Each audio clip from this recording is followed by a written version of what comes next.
태국 여행 갔는데요. 한낮에 편의점 문 열고 뛰어들어가서 맥주 한 캔 사려는 순간 냉장고가 커튼으로 가려져 있거나 아예 잠겨 있는 거 보신 적 있으시죠? 그런데 지금 태국이 그 규제를 스스로 무너뜨렸습니다.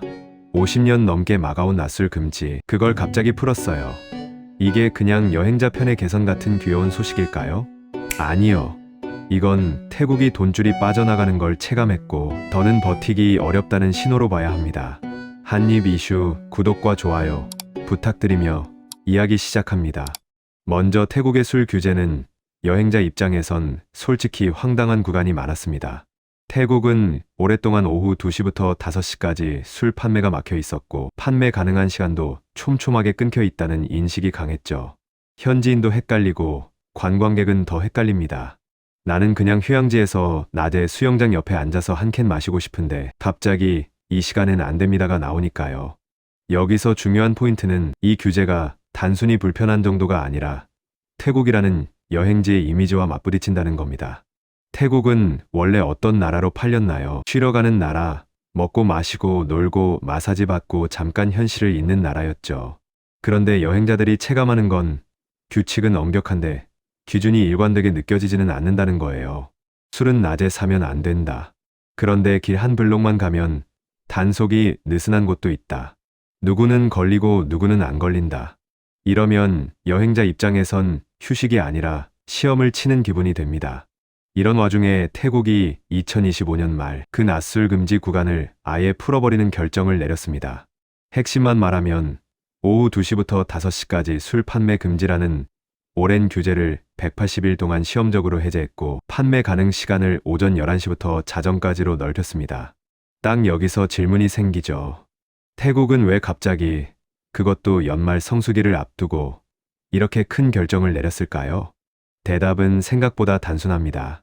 관광객이 예전만큼 안 오고 돈이 예전만큼 안 돌기 시작했기 때문입니다. 태국은 코로나 이전인 2019년에 외국인 관광객이 거의 4천만 명 수준까지 갔던 나라입니다. 그런데 2024년에는 그 수준을 완전히 회복하지 못했고 2025년 들어서도 증가세가 기대만큼 강하지 않다는 평가가 계속 나왔습니다.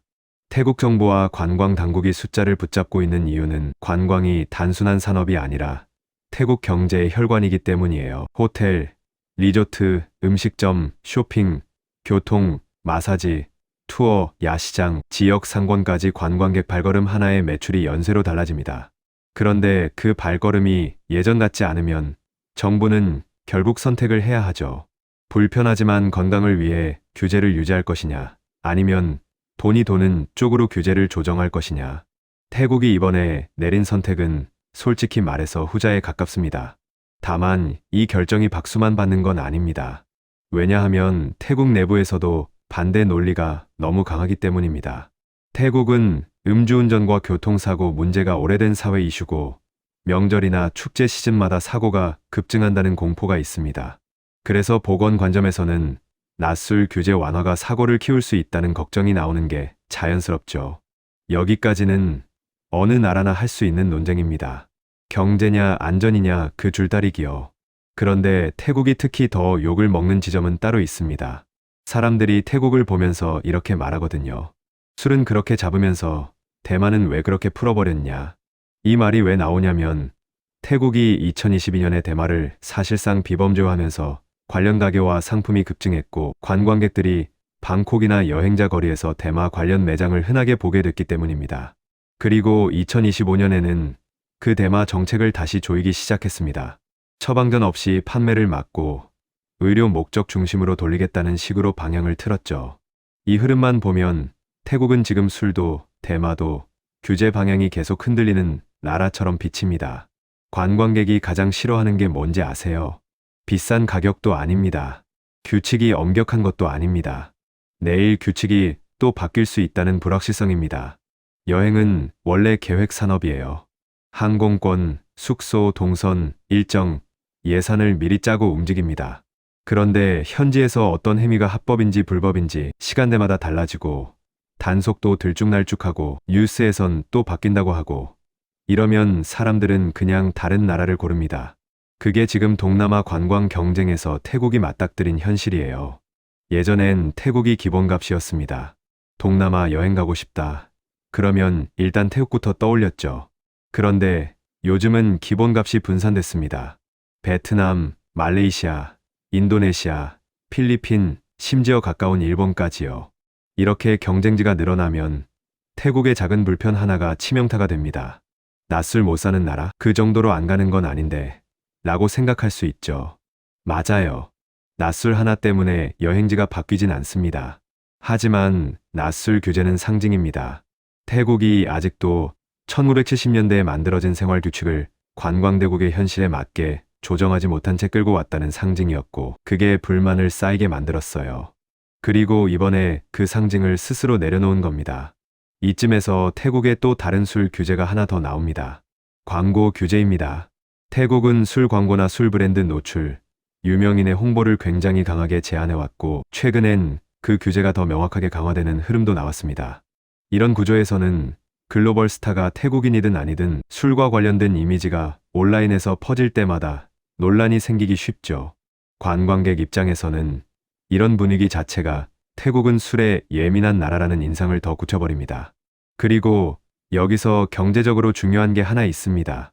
태국은 관광객이 마시는 술 한 잔을 단순한 술로 보지 않습니다. 그 술은 호텔 바의 매출이고, 편의점 매출이고, 식당의 테이블 회전이고, 야시장의 유동 인구고, 결국 세금입니다. 관광대국이 규제로 소비를 막으면 그 소비는 사라지는 게 아니라 다른 나라로 이동합니다. 이번 낯술 금지 철폐는 그 이동을 막기 위한 방어막이라고 보는 게 더 정확해요.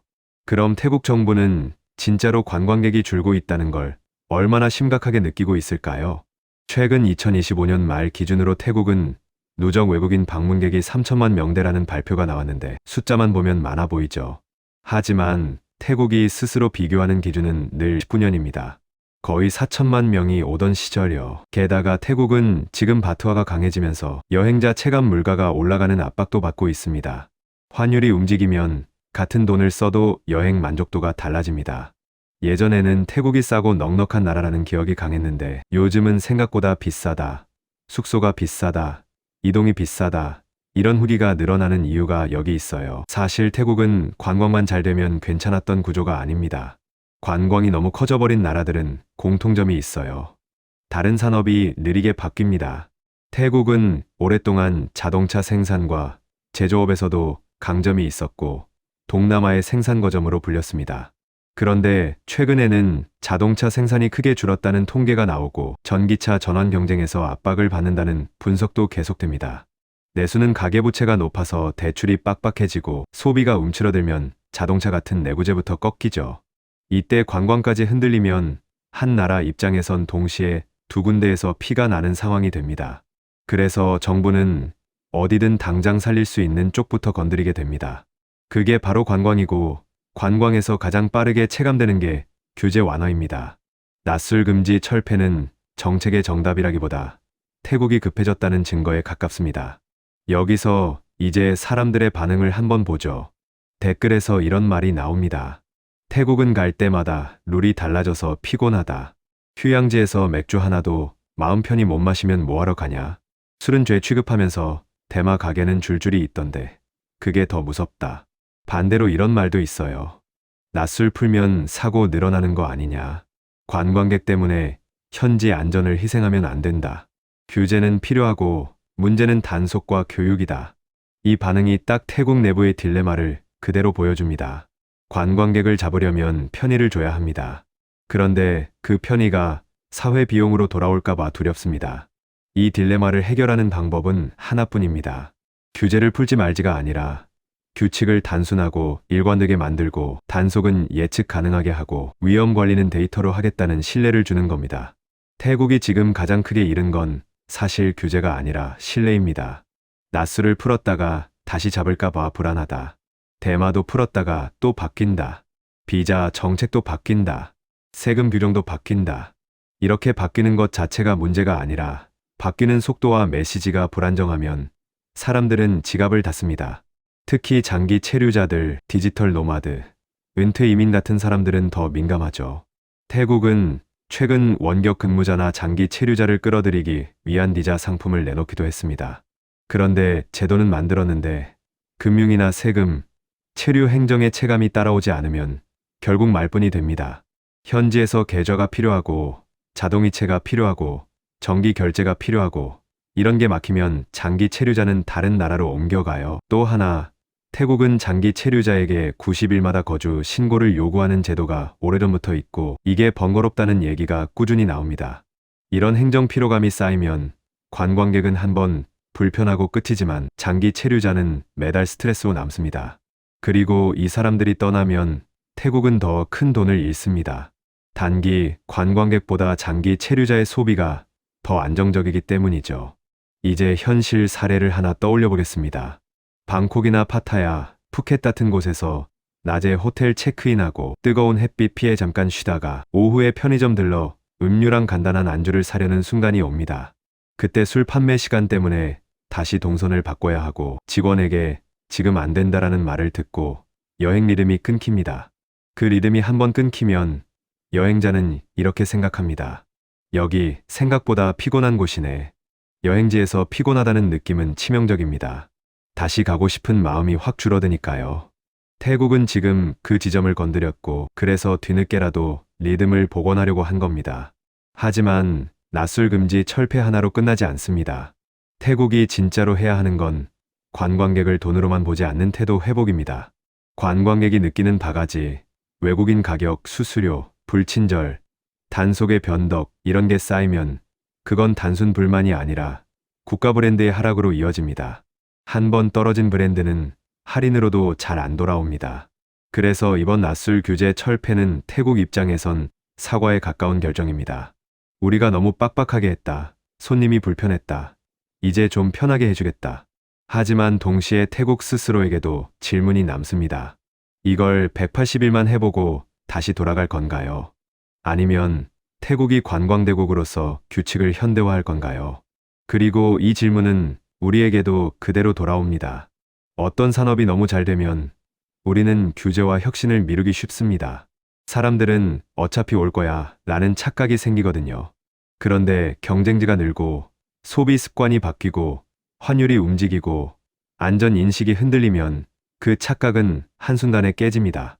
태국의 낮술 금지 철폐는 단순한 술 이야기로 끝나지 않습니다. 관광에 기대어 달려온 경제가 신뢰를 잃는 순간 얼마나 빠르게 흔들리는지 보여주는 사례입니다. 여러분은 어떠세요? 태국 여행 예전만큼 끌리시나요? 아니면 요즘은 다른 나라가 더 편하고 더 낫다고 느끼시나요? 댓글로 여러분의 체감과 경험을 편하게 남겨주세요.